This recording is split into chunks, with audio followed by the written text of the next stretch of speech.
Ford says it is currently stockpiling batteries in order to sell 600,000 EVs between now and 2023. These plans sound pretty good. And I have to say, Ford could become a serious player in the EV industry if what I'm hearing is actually true. Hello, my friends, and welcome to the Electric Viking. My name is Sam Evans. I'm coming to you here from Melbourne, Australia. Welcome to all your new subscribers. Welcome back to everyone else. Ford say it is currently stockpiling batteries to achieve CEO Jim Farley's recently outlined goals of scaling production of 600,000 electric vehicles produced over the next 22 months. A lofty goal for the Detroit-based automaker, which held its Q4 2021 earnings call last evening. Now, Tesla Radar reports that in late January, Farley stated that he believed Ford could be one of the first legacy automakers to scale electric vehicle production by suggesting the company could manufacture 600,000 units in 22 months. Ford has set aside massive budgets for electrification efforts, raised production targets on the Mustang Mach E and Ford F-150 Lightning on 3 separate occasions, and talked about the need for Ford to transition to EVs as quickly as possible. He's also sensationally claimed that Ford plans to beat Tesla. Whether or not that's possible remains to be seen. Let me know if you think that's possible in the comment section below. Now, Farley bumped Mustang Mach-E production to 200,000 units per year by 2023, but that was at the expense of Ford delivering a new EV that they've been working on. F-150 Lightning production was slated for 40,000 units in its unveiling event last spring, which I was very, very critical of. I said, this is ridiculous. Ford are going to have hundreds of thousands of pre-orders. Well, what happened? They now have more than 200,000 pre-orders. And they changed their minds on the number of vehicles they plan to deliver now. They finally admitted that this was an iPhone displacing the Nokia moment. So that original number has now been quadrupled to 150,000 units per year, bringing Ford's production targets to unprecedented levels. Still though, 150,000 per year, it's obviously not enough. Let's be honest, it's just not. A bold move though for a company with a long and storied history of ICE engines, who was reticent for a long time to start building electric cars en masse.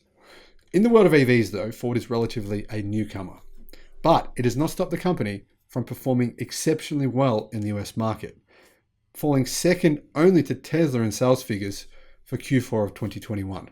That said, Tesla does own most of the EV market in the United States and here in Australia. Let me know if in your country, what percentage or who is the leading automaker for EVs in your country? Let us know in the comment section below. Now, during last evening's Q4 earnings call, Farley gave additional details on the scalability project, indicating that the company's biggest bottleneck is cell availability. And I keep banging on about this in all my videos because it's true. Ford needs more battery suppliers. That's what I think. They need to do what Tesla is doing and try and source batteries from a bunch of different automakers. Anyway, this is what was said during the meeting. Really, the primary lift for us is battery availability. So we've actually been securing extra batteries for quite some time now. We have some options for Mach E. So we will move close to 100,000 units this year on the Mach E. That will be our big move this year. Next year, our big move will be the Lightning going to 150,000 units. I won't get into battery chemistries and all the details, but I'm really excited about the progress we've made so far in securing batteries. On the F-150 Lightning, we actually had a physical capacity constraint of the facility. And so we took the decision already to again redesign the facility so that we can accommodate the 150,000 units. We have great capacity on F-150 for the non-electric components. So this is just a matter of the Mach E getting the labor in place and getting the batteries, and the F-150 getting the batteries out of Georgia and redesigning the facility so we can get the final assembly done.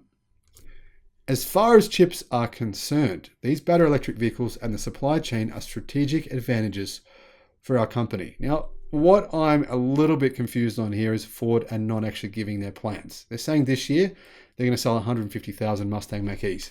My question is, let's say they sell 150,000 Mach-Es this year, and let's say they do 50,000 F-150 electrics. I think that's being optimistic, but you never know, they could do it. If they do, that would be 200,000 electric vehicles this year. Let's say they add in another 20,000 vans or something like that. That's 220,000. That means next year they need to build 380,000 in order to hit their target of 600,000. What exactly are they going to build 380,000 of? Now, I think it's plausible they could do this, but it would be good to hear from Ford what their actual plans are for next year and for this year in order to meet this target of 600,000. However, though, it does seem Farley is very confident that the production lines and manufacturing capabilities of Ford throughout its series of facilities can handle this increase in production. However, the only real way Ford would end up falling short is by not having enough batteries to put into its cars. Ford say they've been stockpiling batteries for a long time now. The strategy essentially worked for Tesla when it was accumulating chips preparing for the semiconductor shortage. A supplier executive for Tesla detailed buffer stock as a strategy that they used to avoid potential supply limitations, or to help them avoid them anyway.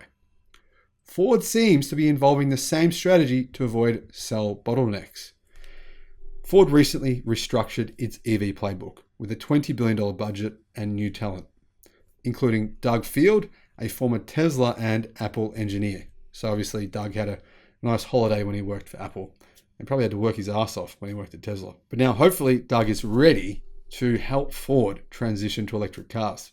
Now, the only question I have here is why exactly are they stockpiling batteries? What about if they put them into cars and sold those cars? Now, to me, that would be even more impressive. To me, I believe Ford right now could sell way more Mustang Mach E's than they're currently selling. So my question is, why don't they put some of these battery packs into more Mustang Mach E's and get more of these vehicles on the road? Bring them here to Australia, Jim Farley. We want them. Seriously. You could probably easily sell 5,000 to 10,000 Mustang Mach E's here in Australia, as long as you price them similar to, say, Tesla Model Y. There is so much demand here, and we're just a little country. There's only 25 million people here. Imagine if they actually started selling them en masse in the United States, in Canada, in China, in Europe, in Australia. They could sell maybe even 5, 6, 7, 800,000 a year. So that's what I would suggest doing. Rather than stockpiling them, get them into the Mach E, get them out to customers. I think realistically, stockpiling is not really a sustainable long-term strategy for scaling. I believe, and I've been saying this for a long time now, Legacy Auto need to start getting more contracts with different battery suppliers. Now, Ford actually does have a contract with BYD, so there's that. At least they have two different companies they work with. Many Legacy Auto companies are only working with one current battery supplier. That includes General Motors. Now, of course, I'm ignoring GM's little tri-venture with SAIC and Willing, where they own 33% of a company which builds micro electric cars, which is great, but that's not what I'm talking about here. I'm talking about proper full-size EVs, and I'm talking about the West here, where there's huge demand for electric cars. Don't get me wrong, though. The demand for electric cars in China is even greater. I mean, that's the largest market in the world by far for electric cars right now. And I just saw the January sales figures in China for EVs, and wow, they're on track to likely hit 7 million plus pure EVs in China in terms of sales this year. And that's more than 10% of the entire global automotive market. You can see this is happening fast, really, really fast. Now, I've got a little story to share with you, okay? There is a website. In fact, there's two different websites in China for Ford fans. And on these websites, they have a Mustang Mach E forum. And people on the forum actually placed pre-orders with Ford for the Mustang Mach E. They were really excited to get one. Those pre-orders, month after month after month, sat there because Ford couldn't build the cars. It was taking them a long time to get them out. Eventually, on the forum, the majority of the forum members ended up buying a Tesla Model Y. In fact, they all convinced each other to do so because they got sick of waiting. Ford, don't make us wait. Get the cars to us as soon as you can. Thanks for watching the channel, and I'll see you again on the next one. Bye-bye.